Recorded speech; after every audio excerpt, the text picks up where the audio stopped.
Adversity is inevitable. It's how you deal with adversity that makes you a true leader.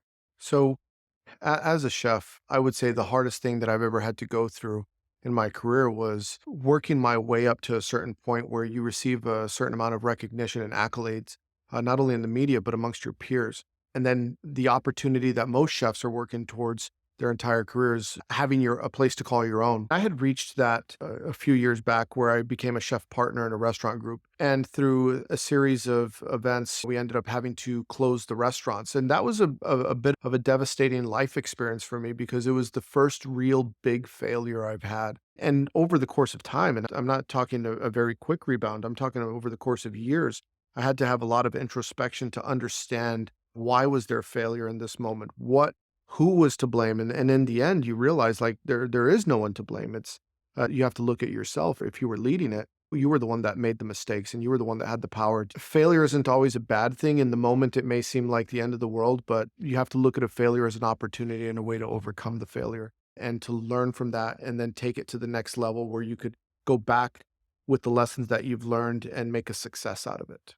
Whenever there's a crisis of any sort, there's always a little bit of opportunity in the crisis or opportunity in the chaos. And I think what would make someone a great leader in these times is to be able to pinpoint where those opportunities lie. There's always a way that someone's profiting from something. There's a way to make money or there's a way to pivot your business. A restaurant has to be so on point in so many different aspects of the game that one little mistake could be a big failure. And when you operate on very slim margins like restaurants do, a bad week or a bad month could result in a restaurant closure. So I think as a chef and as a restaurant person, you have to be very nimble to be able to adjust to things and to be able to pivot as you see fit with the demand of the market, or to be able to correct things. If something's not selling on the menu and it hasn't sold in 3 days, then take it off because it's probably not going to sell on the fourth day either. And you're just losing money at that point. So I had a moment as a chef where I had received some good reviews throughout my career. And then all of a sudden, for the first time, I was faced with a really bad negative review written by the local critic. Around the same time that I received that bad review, in a competitor's periodical, they gave me a great review. And I thought to myself, why am I getting a bad review from one and a good review from the other? And I didn't really understand. And I think one of the big learnings that I took away from it is this is someone else's opinion of you. It's not you. It's the lens in which they view you. And I think whenever you're facing that in your life where you're dealing with someone else's opinion, you can't let it get to you to the point where it could become self-destructive. You have to view it in the framework that it is. It's someone else's opinion. It's not the reality. It's their reality.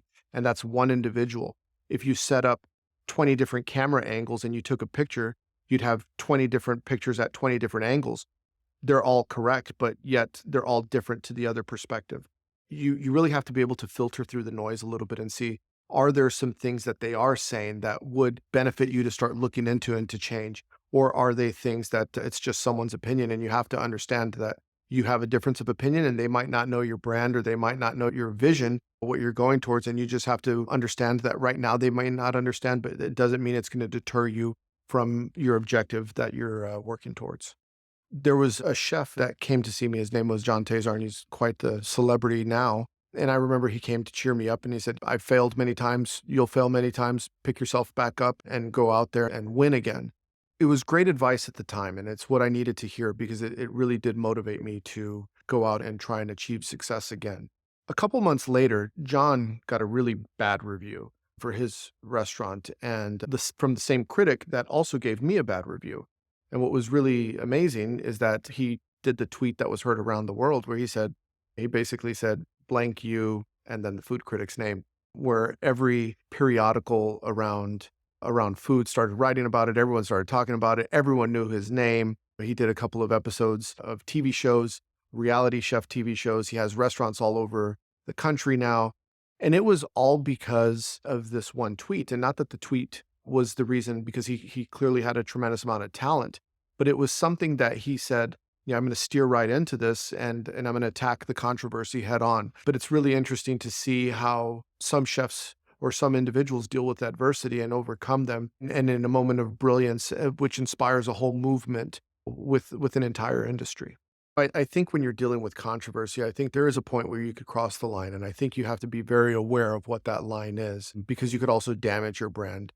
And there's sometimes people will say, and any eyeballs on me are good eyeballs. And I'm not sure if that's the case. You need to understand who your audience is and maybe when you've gone a little bit too far. When you're facing a potential failure and you've done some introspection and you know that some sort of action needs to take place, I think taking action is probably the most important thing that you need to do, better than no action. An old expression that I like is if a tiger is chasing you, you could run frantically or you could run calmly, but to not run would be unwise. When you're facing adversity or you're facing failure, you need to create some form of action just to change the result or just to yield a result. And what that looks like, you're gonna have to take that case by case, but I think you need to pause, you need to breathe, you need to strategize, but you need to understand that you're facing a potential restaurant closure or business closure or other serious failure. It needs to be addressed and it needs to be addressed swiftly.